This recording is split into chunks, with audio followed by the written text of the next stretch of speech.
In this video, we're gonna check if it is possible to switch lenses while recording a video on the Motorola Moto G87. So in order to test that, we just have to open the camera. We're gonna go to the video mode, and in here on this phone we have two lenses that we can use. We have the wide and ultra wide angle.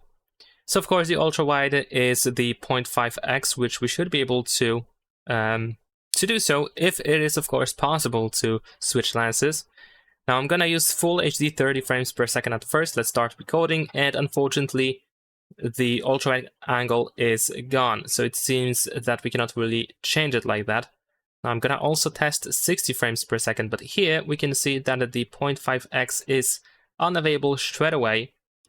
So I'm gonna also try to use the 2K resolution, and unfortunately the ultra wide angle is gone as well. So unfortunately, we cannot switch lenses once you start recording a video on this phone. Leave a like and subscribe.